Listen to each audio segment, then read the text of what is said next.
안녕하십니까 수험생 여러분. 자, 어제 대리에 대해서 배웠는데요. 대리 파트 중에서 유권 대리에 대해서 살펴봤습니다. 대리권이 있는 경우에 그 효과에 대해서 살펴본 겁니다. 아마 그 대리 파트가 처음 공부하시는 분들은 쉽지 않을 겁니다. 하지만 반복 숙달되다 보면 어느 순간 시험장에서 문제를 맞히는 능력을 키울 겁니다. 그래서 이제 복습을 하는데, 먼저 여러분들은 이 개념 반드시 외우셔야 합니다. 대리란 본인과 본인이 등장하죠. 일정한 관계 뭐였죠? 대리권이 있고, 대리권의 범위 내에서 타인이 누구를 위해서 본인을 위한 의사표시를 하고, 이걸 뭐라죠? 현명주의. 이런 요건을 갖추면, 제가 어제는 이런 단어를 쓰지 않았지만 뭐라고 한다? 유권대리. 있을 유자 권리권자에서 유권대리가 합니다. 이 경우에 뭐가요? 그 법률 효과가 누구에게? 본인에게 기속하는 제도다. 이 대리의 개념을 가지고서 계속 살펴봅니다. 그러면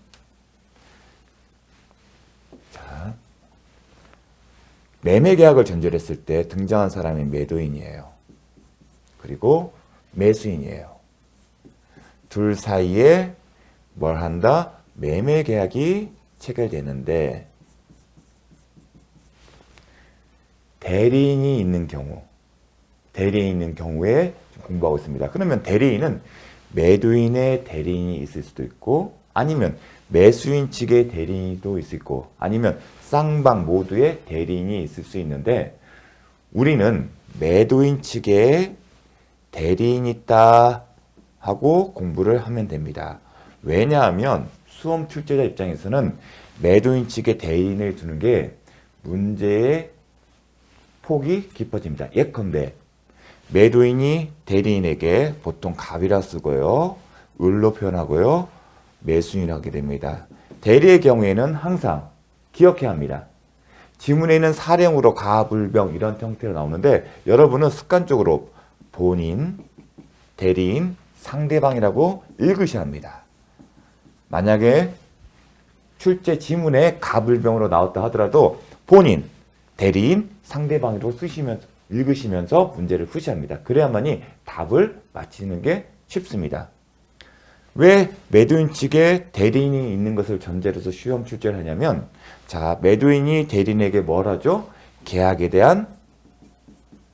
체결에 대한 대리권을 수여한다. 유권 대리 관련해서는 계약 체결 대리권을 준다. 이렇게 합니다. 그러면 매도인 측의 대리인 같은 경우는 뭐가 여기서 나올 수가 있냐면, 이 매매계약 체결 대리권 안에 대리인에게 병으로부터, 매수로부터 매매 자금을 받을 수 있는 권한이 있는지를 물어볼 수도 있고요. 더 나아가 이 유한 계약이 해지되거나 아니면 무효된 경우에, 특히 무권대리거든요. 반환의 의무는 주체는 누구인지 어렵게 내면 그렇게 낼 수가 있어요. 그래서 계약 체결 권한에 매매대금 수령 권한도 있다는 건 시험으로 낼 수가 있기 때문에 매도인 측의 대리인으로 전제해서 시험에 많이 나옵니다. 지금까지 그렇게 나왔다고 보시면 됩니다. 그래서 그렇게 하는데, 매도인이 대리인에게 뭘 줬다? 매매 계약 체결에 관한 대리권을 줬습니다. 이 매매 계약 체결 대리권에는 이제 자동적으로 매수인이 계약에 따라 지급해야 할 매매 대금에 대한 수령 권한도 있다. 따라서 대리인이 병으로부터 매매 대금을 받으면 갑이 직접 받은 것과 효과가 있다. 즉 매수인의 자신의 채무를 이행한 겁니다. 따라서 설사 대리인이 받은 돈을 갑에게 전달하지 않았다 하더라도 매수인이 자신의 의무, 즉 돈을 주는 급부의 이행은 영향이 없다. 변제에는. 네, 그거를 물었죠. 자, 그러면 다시 돌아서 지금 유권 대리를 이제 설명하려고 합니다. 유권 대리. 설명하는 이유가 있습니다. 매매계약 체결 대리를 줬고 대리인이 매도인을 대리해서 뭘 했다? 매수인과 매매계약을 체결한 겁니다. 그럼 계약서에는 어떻게 됐죠? 매도인 갑, 대리인 을, 매수인 병 이렇게 쓸 겁니다. 이러한 경우에 이게 유권들이에요. 매매계약 체결 권한을 대리권을 줬고 그래서 을이 본인을 위한다는 의사를 표시하고 매매계약을 체결했어요. 그러면 이 매매계약에 따른 법적 효과, 계약이 유효하게 성립되면 법률 효과가 발생되죠. 이 효과가 누구에게? 갑에게, 본인에게 기속된다. 이게 대리기준이에요. 우리가 지금 배웠던 게 타인과 갑이 일정한 관계에 있는 을에게 대리권을 주고 을이 그 권한의 범위 내에서 본인을 위한다는 의사를 표시하고 계약을 체결하게 되면 법률 행위를 하게 되면 그 법적 효과는 본인에게 기속된다. 그걸 배우고 있지 않습니까? 그걸 좀 더 디테일하게 매매 계약에 맞춰서 설명하게 되면 을이 대리한 매매 계약은 유효하기 때문에 갑은 매도인의 지위에서 계약 당사자의 지위, 즉 매도인의 지위에서 을에게 병에게 매수인 병에게 소유권 이전 등기를 해줄 의무가 있다. 그게 법률 효과는 본인에게 기속된다는 의미가 그런 의미다. 이 계약에 따른 법적 효과가 기속된다는 의미는 갑은 병에게 매수인에게 목적 물건에 대한 소유권을 넘겨줄 의무가 있다는 겁니다. 그게 법률 효과가 기속된다는 의미입니다. 이게 가장 기본적인 포맷이고 여러분이 이 개념을 방금처럼 이론적인 설명과 매매 계약에 예를 들었을 때 그 의미가 어떤 의미인지를 이제 머릿속에 정확하게 이해를 하고 계셔야 합니다. 이게 이해가 되어야 나머지들 세부적인 어떤 내용들이 금방 와닿습니다. 대리가 유권 대리여서 법적 효과가 본인에게 기속된다는 의미는 매도인 입장에서 매수인에게 채무를 이행할 책임인데 어떤 채무? 소유권을 넘겨주고 만약 목적물이 부동산이면 부동산의 점유를 이전할 의무가 있다. 누구에게? 본인에게. 의무가 있기 때문에 반대로 매수인은 누구의 상대에서? 갑을 상대로 소유권 이전 등기 청구권을 행사할 수 있고 아니면 건물에 대한 점유를 넘겨주세요. 건물에 대한 인도 청구권을 행사할 수 있는 겁니다. 이게 법적 효과가 본인에게 기속된다는 의미입니다. 자, 그걸 기억하시면서 중요한 파트를 볼 거예요. 그러면 수권행위 본인이 그리고 대리권인은 법정 대리와 임의 대리가 있는데 우리는 임의 대리를 중심으로 살펴볼 겁니다. 임의 대리인은 본인이 자신이 지정한 대리인에게 일정한 대리권을 수여하는 거예요. 그런데 방식에 제한이 있다? 없다. 방식에 제한이 없다. 이를 한자로 표기되면 불요식행위라고 합니다. 일정한 형식을 요하지 않는다. 아니불자. 그 다음에 묵시적인 것도 가능하다. 항상 의사표시나 아니면 대대행에서 묵시적인 것은 다 맞는 지문이라고 생각하시면 됩니다. 중요한 것은 거죠. 대리권의 존재에 대한 추정은 대리행위로 소유권 이전 등기가 종료되었음을 전제로 물어봅니다. 이 패턴을 기억하십니다. 등기가 되면 대리권의 존재가 추정이 돼요. 이 얘기는 뭐냐면 결국 법률행위가 특기 의미는 계약이겠죠. 계약이 유효하고 계약이 유효하기 때문에 등기 또한 유효하다는 의미를 전제로 하는 겁니다. 따라서 추정이 되기 때문에 이걸 깨고 싶은 사람이 증명할 책임이 있다. 즉 다투는 측. 다툰다는 의미가 되면 대리권이 존재하지 않는다는 의미겠죠. 다툰다는 것은 대리권이 존재하지 않는다는 겁니다. 이걸 누가 난다? 본인입니다. 본인에게 증명 책임이 있다. 본인이 계약이 유효함으로써 자기 소유권이 넘어갔잖아요. 다시 돌려받고 싶을 때 이런 문제가 나타나는 겁니다. 그래서 다툰다는 것은 결국은 대리권이 존재하지 않는다는 겁니다. 아니면 기본적인 대리권이 있는데 그 권한을 넘어섰다. 권한을 넘어섰다는 얘기는 결국 대리권이 없다는 겁니다. 아예 처음부터 대리권이 없거나 아니면 대리권이 있는데 권한을 넘는 경우. 그 경우 모두가 대리권인 겁니다. 따라서 시험에 있을 때 대리행위의 유효를 주장하는 자에게 증명책임이 있다? 아니다. 무효를 주장하는 상대방이 아니라 본인에게 있다. 본인이고 무효를 주장하는 이 표현들 잘 기억을 해 주십시오. 그 다음에 가불병으로 나왔을 때도 항상 밑에 상대방은 대리인의 이런 식으로 읽으셔야 합니다. 그럼 상대방이 대리권의 존재를 증명할 책임이 있다? 아니다. 본인이 대리권의 부존재를 이렇게 결국은 이와 관련한 핵심 포인트는 본인이 대리권의 부존재를 증명할 책임이 있다. 그렇게 정리를 하시고 대리권의 부존재라는 얘기는 결국은 대리행위의 무효를 주장하는 겁니다. 그렇게 의미를 바꿔 쓰십시오. 그럼 정리를 하게 되면 어떻게 된다? 잘 기억을 하셔야 합니다. 본인이 중요하죠. 본인이 대리권의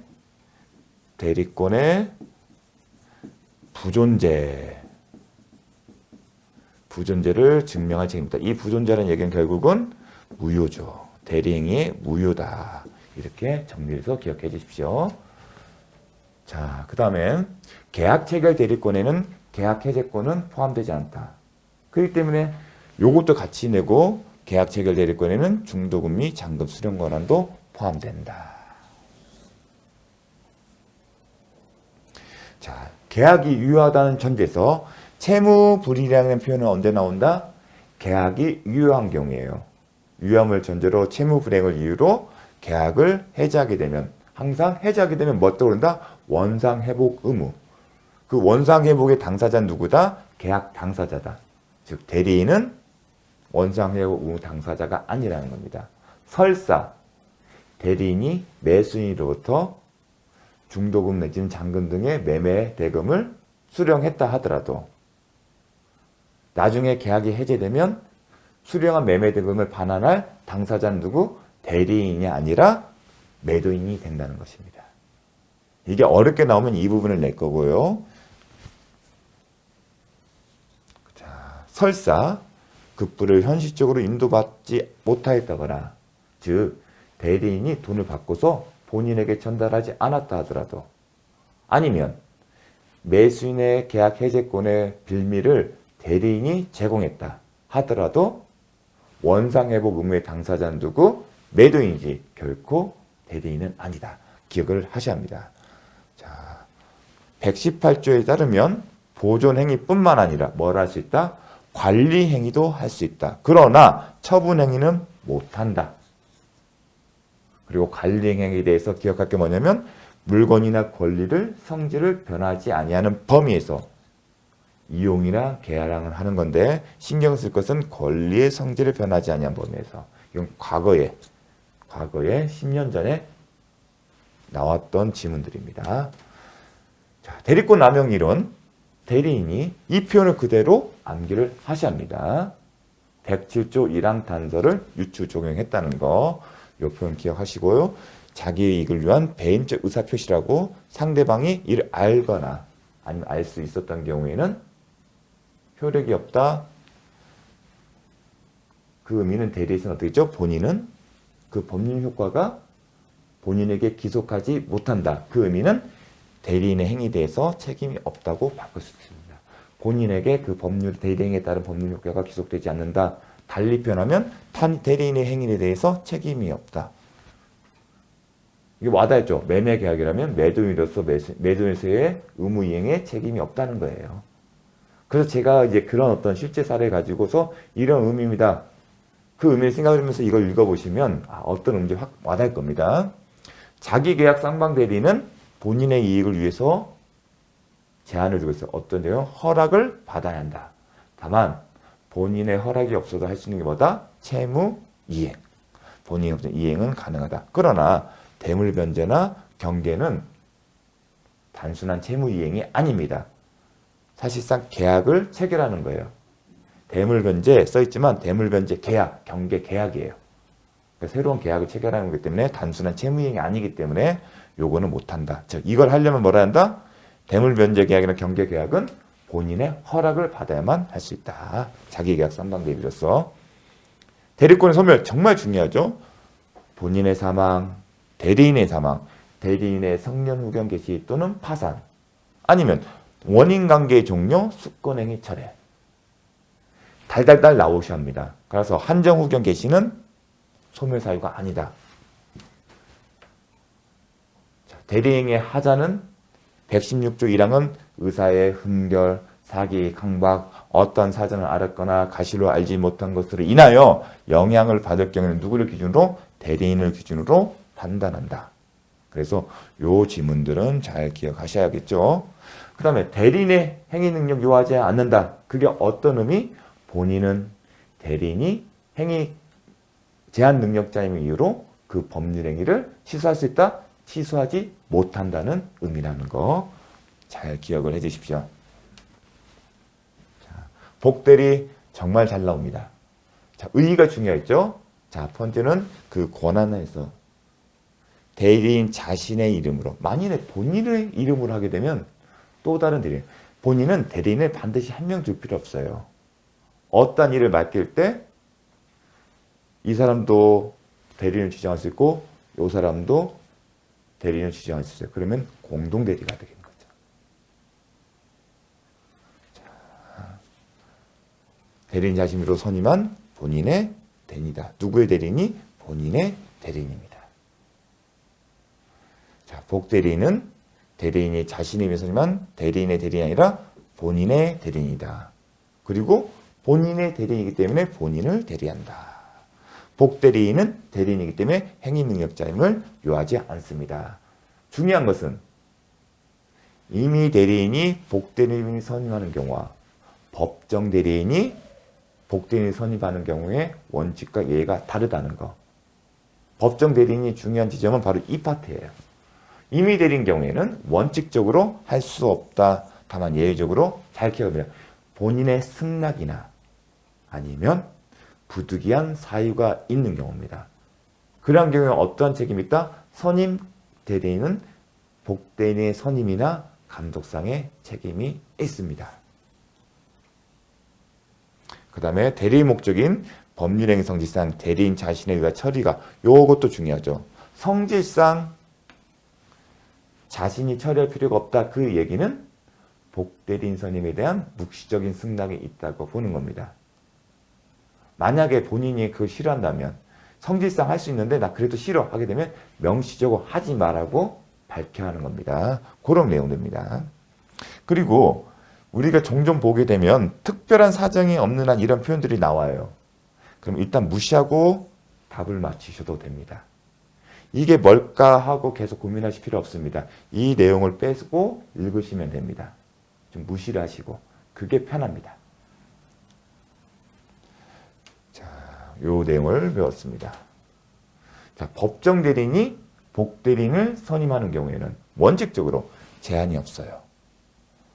다만 자신의 책임을 하죠. 다만 부득이한 사유가 있는 경우에 책임을 경감해요. 어떻게? 선임 감독상의 과실이 있는 경우에 책임을 진다는 겁니다. 요 표현들. 그 다음에 법률관계. 이게 제일 중요하죠. 복대리인을 선임했다 하더라도 대리인의 대리권은 소멸되지 않고 그대로 있다. 따라서 복대리인 대리권은 종속된다. 즉 복대리인의 대리권의 범위나 어느 범위까지 할 수 있는지, 범위라는 얘기는 계약 체결 권한이 있다. 대리권의 내용이 그런 거예요. 존속 언제까지. 그거는 대리권에 종속된다. 종속된다는 것은 대리권이 소멸되면 복대리권도 자동적으로 소멸된다. 그런 의미가 있다는 겁니다. 그리고 복대리인은 본인의 대리인이고요. 그 다음 내부관계에서는 복대리인은 본인에 대해서 대리인과 동일한 권리 의무가 있다. 이 정도 표현까지만 기억하시면 됩니다. 자, 그리고 원대리인이 복대리인이 선임했어요. 이런 표현이 나왔는데 권한을 넘어 행위한 경우, 복대리인 경우에도 기억하실 것은 복대리인은 표현대리 성립할 수 있다.